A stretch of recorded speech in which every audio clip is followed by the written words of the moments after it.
నమస్తే బ్రదర్, ఎలా ఉన్నారు? Mega power star Ram Charan నటించిన పెద్ది సినిమా టికెట్లు మనం ఊహించినట్టుగానే నెక్స్ట్ లెవెల్కి తీసుకెళ్ళి పెట్టారు. ఓవర్సీస్లో బుకింగ్స్ ఓపెన్ చేస్తే ఒక్కో టికెట్ $42 అంట. అంటే మన ఇండియన్ రూపీస్లో చూసుకుంటే దాదాపుగా 4,100 అన్నమాట. అంటే ఆర్థిక మాంద్యం వస్తుంది, బంగారు కొనొద్దు, డబ్బులు దాచుకోండి అని ప్రధానమంత్రి, ముఖ్యమంత్రులు ఎవరికి వాళ్ళుగా చెప్తుంటే ప్రజలు కూడా అలర్ట్ అయిపోతున్నారు. ఇలాంటి టైంలో ఒక సినిమాకి అంతంత టికెట్ రేట్లు పెట్టి ఎలా చూస్తారనుకున్నారో మరి వాళ్ళకే తెలియాలి. ఈ సినిమా పైన హైప్ అనేది లేదు, బజ్ అనేది క్రియేట్ కాలేదు. ట్రైలర్ అనేది ఎటువంటి అంచనాలు లేకుండా వచ్చింది. ఆ ట్రైలర్ కూడా ఎటువంటి అంచనాలను అంటే ఎటువంటి ఎక్స్పెక్టేషన్స్ కూడా పెట్టుకోనంత వీలు లేకుండా ఆ ట్రైలర్ కట్ అయితే వచ్చింది. అసలు ఆ డబ్బింగ్ కానీ, ఆ లిప్సింక్ కానీ, లేదంటే సినిమాలో ఒక హై మూమెంట్ కానీ ఏమీ లేవు. అసలు ఒక నార్మల్గా అంటే ఒక స్టార్ట్ అవ్వడం ఒకలా స్టార్ట్ అయింది, ఎండ్ అయ్యేసరికి ఇలా డౌన్ అవుతూ వెళ్ళింది ట్రైలర్ మొత్తం కూడా. అసలు ఎక్స్పెక్టేషన్స్ పెట్టుకోవడానికి వీలు లేకుండా ట్రైలర్ అయితే కట్ చేశారు. ఈ మధ్య కాలంలో వచ్చిన very very very poor trailer అంటే ఇదే అనుకుంటా. సో ట్రైలర్ వచ్చిన తర్వాత కూడా ఎటువంటి బజ్ కానీ ఎటువంటి హైప్ కానీ క్రియేట్ కాలేదు. ట్రైలర్ రిలీజ్ కంటే ముందు కూడా చాలామంది ట్రైలర్ మీద హోప్ పెట్టుకున్నారు. అంటే అప్పటికి ఓవర్సీస్లో బుకింగ్స్ ఓపెన్ చేసినా కూడా బుకింగ్స్ అనేవి పెద్దగా జరగలేదు. అసలు ఒక స్టార్ హీరో సినిమాకి బుకింగ్స్ ఈ రేంజ్లో అంటే మిడ్ రేంజ్ హీరోకి కూడా అంత దారుణమైనటువంటి బుకింగ్స్ అయితే ఉండవు. ఆ రేంజ్లో అయితే బుకింగ్స్ అయితే జరుగుతున్నాయి. సో ట్రైలర్ మీద అయితే చాలా హోప్ పెట్టుకున్నారు. ట్రైలర్ వచ్చిన తర్వాత బుకింగ్స్ పెరుగుతాయి అనుకున్నారు. బట్ ట్రైలర్ వచ్చినా కూడా ఎటువంటి యూజ్. ట్రైలర్ వచ్చిన తర్వాత కంప్లీట్గా డెడ్ అయిపోయింది. అసలు టికెట్స్ తీసుకునే వాళ్ళే లేరు. అంటే కంప్లీట్గా చూసుకుంటే సినిమా రిలీజ్కి ఇంకా ఒక 10 రోజులు మాత్రమే టైం ఉంది. ఈ పాటికి దేవర కానీ, కల్కి కానీ, పుష్ప కానీ, తర్వాత ఓజీ కానీ ఇలాంటి సినిమాలన్నీ కూడా 1 మిలియన్ మార్క్ని ఈజీగా దాటిపోయాయి, అవలీలగా దాటిపోయాయి. 2 మిలియన్ వైపు కూడా పరుగులు తీసాయి. కానీ ఈ సినిమా విషయానికి వస్తే బుకింగ్స్ ఓపెన్ చేసి ఇన్ని రోజులైనా కూడా ఇప్పటికి ఇంకా $350 దగ్గరే తిరుగుతుంది. $350 దగ్గరే ఇంకా అక్కడక్కడే తిరుగుతుంది.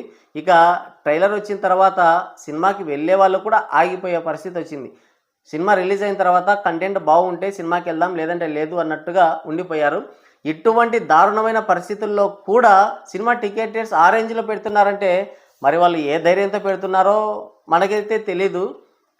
లేదంటే ప్రీమియర్స్ పేరుతో, డే 1 పేరుతో అందిన కాడికి ముందు మొత్తంగా దండుకుంటే తర్వాత మళ్ళీ మిగతా తర్వాత చూసుకోవచ్చు. ఎలాగో సోలో రిలీజు ఒక 20 రోజుల వరకు ఎటువంటి సినిమాలు కూడా లేవు కాబట్టి ఎలాగూ గట్టున పడవచ్చు. కాస్త వరకైనా ఒక 40-50% వరకు అయినా సరే గట్టెక్కొచ్చు అన్న ఉద్దేశంతో పెడుతున్నారో ఏమో మనకైతే తెలీదు.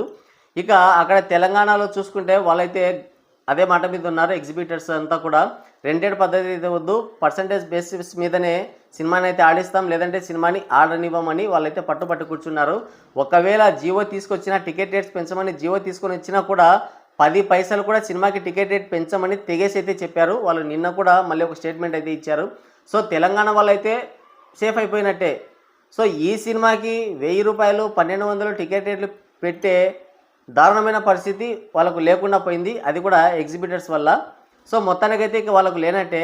ఎటొచ్చి ఆంధ్ర వాళ్ళకే చిక్కొచ్చి పడింది. ఈ సినిమాకైతే ప్రీమియర్స్ వేస్తున్నారంట. అంటే దురంధర్ లాగే అంటే 4 గంటలకి 5 గంటలకే షో అయితే పడబోతుంది. ప్రీమియర్స్కి మాత్రం ఒక్కో టికెట్ ₹600 పెట్టే ఆలోచన చేస్తున్నారంట. అంటే 800 కోట్ చేశారు, కానీ 800 అయితే అసలు ఇప్పటికే బుకింగ్ జరగట్లేదు. 600 పెడదామని చెప్పేసి ఒక్కో టికెట్ అయితే ప్రీమియర్స్కి 600 టికెట్ పెట్టారు. ఇక నార్మల్ టికెట్ రేట్స్ పైన కూడా కనీసం ఒక 100-150 వరకు అయితే పెరిగే అవకాశం అయితే ఉంది ఖచ్చితంగా.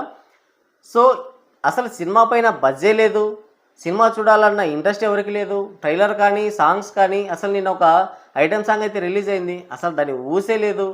ఈ పెద్ద సినిమా గురించి మాట్లాడుకునే వాళ్ళే లేరు. అసలు వాళ్ళు ఏ ప్రమోషన్లు చేసినా ఏం చేసినా ట్రోల్ అయిపోతూనే ఉంది.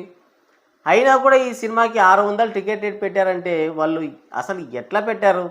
ఇటువంటి పరిస్థితుల్లో ఒక్కో టికెట్ అంటే ప్రీమియర్స్కి కూడా 300-350 పెట్టుంటే కనుక హౌస్ఫుల్ అయిపోయింది.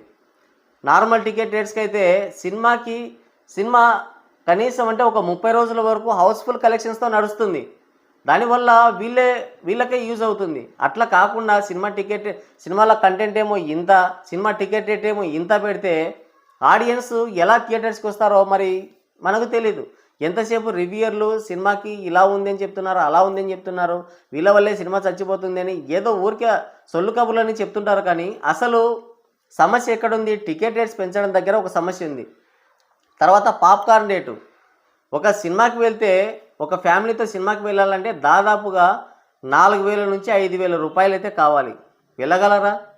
ఇప్పుడు ఆర్థిక మాంద్యం వస్తుంది, డబ్బులంతా సేవ్ చేసుకోండి, డబ్బులు వేస్ట్ చేసుకోవద్దని సాక్షాత్తు ప్రధానమంత్రి, ముఖ్యమంత్రులు అందరూ చెప్తున్నారు. బంగారం కూడా కొనొద్దని చెప్పేసి దానిపైన సెస్ కూడా వేశారు, ఇప్పుడు ట్యాక్సులు వేశారు కొనకూడదని చెప్పేసి. మరి ఇటువంటి పరిస్థితుల్లో అంతంత టికెట్ రేట్ పెట్టి ఆడియన్స్ వెళ్ళగలరా? జనాలు వెళ్ళగలరా? ఫ్యామిలీతో వెళ్ళగలరా? దానికి తోడు ఈ సెన్సార్లో చూస్తే అన్ని బూతులే ఉన్నాయి. లవ్ డేస్ అని, మాదర్చోద్ అని, ఆ తర్వాత ఇంకా ఏవేవో, తర్వాత ఒకటి మిడిల్ ఫింగర్ చూపించేది, సరుకు సామాన్ అని, బొక్కలే అనేది, ఇలా అన్నిటితో నింపేశారు. టికెట్ రేట్స్ వచ్చేసి హై లెవెల్లో ఉంటాయి. ఒక ఫ్యామిలీతో సినిమాకి వెళ్ళే పరిస్థితి లేదు. దానికి తోడు కావాల్సిన బూతులు ఉన్నాయి సినిమాలో. అంటే కంటెంట్ కంటే కూడా బూతులను ఎక్కువ నమ్ముకున్నట్టున్నారు. ఆ మీర్జాపూర్ నుంచి మున్నాబాయ్ ఆయన ఎవరో ఆయన్ని తీసుకొచ్చారు, ఆయన ఉన్నాడని చెప్పేసి ఆ బూతులన్నీ పెట్టుకున్నట్టున్నారు. సో బూతులతో సినిమా ఆడుతుందా? సో ఇది ఖచ్చితంగా రామ్ చరణ్ యొక్క ఇమేజ్ని దెబ్బతీయడమే అవుతుంది. రేపు సినిమా రిలీజ్ అయితే అది తెలుస్తుంది. చాలామంది ఏమనుకుంటారంటే నేనేదో నెగిటివ్గా చెప్తున్నాను అనుకుంటారు, కానీ ఇటువంటి బూతులన్నీ కూడా ఒక డీగ్రేడ్ ఆర్టిస్టు పెట్టుకోవాల్సినటువంటి బూతులు ఇవి. అంటే ఒక అప్కమింగ్ హీరోలు కానీ లేదంటే మిడ్ రేంజ్ హీరోలు కూడా ఇన్ని బూతులు వాడరేమో అని అనిపిస్తుంది నాకు. సో అది తర్వాత అర్జున్ రెడ్డి సినిమాలో విజయ్ దేవరకొండ వాడినప్పుడే అసలు ఎంత కాంట్రవర్సీ క్రియేట్ అయిందో మీ అందరికీ తెలుసు. అఫ్కోర్స్ సినిమాలో కంటెంట్ బాగుండో ఎలానో సినిమా అయితే గట్టెక్కింది. సో అన్ని సినిమాలకు అలా జరగదు కదా. కానీ రామ్ చరణ్ లాంటి ఒక బాధ్యతాయుతమైన హీరో కూడా ఇన్ని బూతులు వాడడం అంటే ఫ్యామిలీ ఆడియన్స్ థియేటర్స్కి ఎలా వస్తారు? దానికి తోడు టికెట్ రేట్స్ ఇంకో నెక్స్ట్ లెవెల్లో పెట్టారు.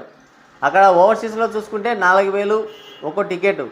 ఇక్కడ తెలుగు రాష్ట్రాల్లో చూసుకుంటే ఇక్కడ వీళ్ళైతే సేఫ్ అయిపోయారు, ఎవరు తెలంగాణ వాళ్ళైతే సేఫ్ అయిపోయారు. అక్కడ టికెట్ రేట్స్ అయితే పెంచమని చెప్పారు. ఒకటి జీవో వచ్చే అవకాశం లేదు, ఒకవేళ వచ్చినా కూడా టికెట్ రేట్స్ 10 పైసలు కూడా పెంచమని చెప్పేసి వాళ్ళు చెప్పేశారు. ఎటొచ్చి ఇక్కడ ఆంధ్ర వాళ్ళకే బొక్క పడుతుంది. పాన్ ఇండియా సినిమా తీస్తున్నామని చెప్తారు, దాంట్లో ఒక 300 కోట్లు సినిమా బడ్జెట్ అయితే 150 నుంచి 200 కోట్ల రూపాయలు హీరోకే వెళ్ళిపోతాయి. మిగతా దాంట్లో ఏదో అలా తూతు మంత్రంగా సినిమాని చుట్టేస్తారు. దానితో మళ్ళీ పాన్ ఇండియా యాక్టర్స్ని మళ్ళీ వాళ్ళకి డబ్బులు బొక్క. సినిమా బడ్జెట్ ఏమో దాదాపు 50 కోట్లు కూడా ఉండదు. సినిమా ఓవరాల్ బడ్జెట్ చూసుకుంటే 50 కోట్లు కూడా అయి ఉండదు. మిగతా మొత్తం కూడా రెమ్యునరేషన్స్ కిందే వెళ్ళిపోతుంది. ఏమంటే బిగ్ స్కేల్లో తీస్తున్నాం, పాన్ ఇండియా రేంజ్ సినిమా ఇది అని చెప్పేసి టికెట్ రేట్స్ పెంచుతారు. అది మనకి పెంచుతారు. ఇప్పుడు దేశమంతా రిలీజ్ చేస్తున్నప్పుడు పాన్ ఇండియా పేరు చెప్పి అంతటా రిలీజ్ చేస్తున్నప్పుడు, విదేశాల్లో కూడా రిలీజ్ చేస్తున్నప్పుడు తెలుగు రాష్ట్రాల్లో తెలుగు వాళ్ళ దగ్గర అంటే మన దగ్గర మాత్రమే డబ్బులు ఎత్తేయాలనే ఆలోచన వీళ్ళకి ఎందుకు వస్తుందో మనకే తెలియదు. సో పాన్ ఇండియా వ్యాప్తంగా సినిమాని రిలీజ్ చేసినప్పుడు అన్ని చోట్ల నుంచి డబ్బులు వస్తాయి కదా, అక్కడ నుంచి డబ్బులు ఇవ్వరా? పాన్ ఇండియా వ్యాప్తంగా రిలీజ్ చేస్తే వస్తాయి కదా. కానీ ఇక్కడ మాత్రమే ఏమంటారు, అదే స్టార్డమ్ అని చెప్పేసి, ఫ్యాన్ బేస్ అని చెప్పేసి, ఫ్యాన్స్ అని చెప్పేసి వాళ్ళని ఎమోషనల్ బ్లాక్మెయిల్ చేసి టికెట్ రేట్స్ అయితే పెంచుతారు. ఒక్కొక్కరైతే పెంచితే నీకు నచ్చితే చూడు, నచ్చకపోతే చూడకంటుంటారు. మినిమం కామన్ సెన్స్ అనేది ఉండదు. ఎంటర్టైన్మెంట్ అనేది ప్రతి ఒక్కరి యొక్క హక్కు, దాన్ని ఎవరు కూడా కాలరాసే హక్కు ఎవరికి ఉండదు. సో చాలా వరకు వీధి నాటకాలు, తర్వాత ఈ డ్యాన్స్, ఇవన్నీ కూడా మొత్తం అంతరించిపోయాయంటే అది కేవలం సినిమా వల్లనే. అన్నీ అంతరించిపోయిన తర్వాత వీళ్ళ ఇష్టానుసారంగా టికెట్ రేట్స్ అయితే పెంచుకుంటూ వెళ్ళిపోతున్నారు. సో ఆల్రెడీ ఈ సినిమాకి ఓవర్సీస్లో బుకింగ్స్ ఓపెన్ చేస్తే టికెట్స్ కొనేవాళ్ళే లేరు. మళ్ళీ తెలుగు రాష్ట్రాల్లో ప్రీమియర్స్ పేరుతో ఒక్కో టికెట్ 600 అంట. ఎవడు కొంటారు? చూద్దాం, బుకింగ్స్ అయితే ఎలా జరుగుతాయో చూద్దాం. సినిమా పైన హైప్ లేదు. సినిమా రిలీజ్ అయిన తర్వాత కంటెంట్ బాగుంటే చూద్దాంలే అన్నట్టుగా ఆడియన్స్ అయితే లైట్ తీసుకున్నారు. అది ఆల్రెడీ బుకింగ్స్లో కనబడుతుంది. అలాంటి ఈ సిచ్యువేషన్లో కూడా ఒక్కో టికెట్ 600 పెట్టారంటే వాళ్ళ గుండె ధైర్యం ఎక్కువే. చూద్దాం మరి బుకింగ్స్ ఏ రేంజ్లో ఉంటాయో. మొత్తానికైతే ప్రీమియర్స్కి వెళ్ళే వాళ్ళు 600 రెడీ చేసుకోండి. సో మరి పెంచిన ఈ టికెట్ రేట్స్ పైన మీ అభిప్రాయం ఏంటి? కింద కామెంట్ చేయండి.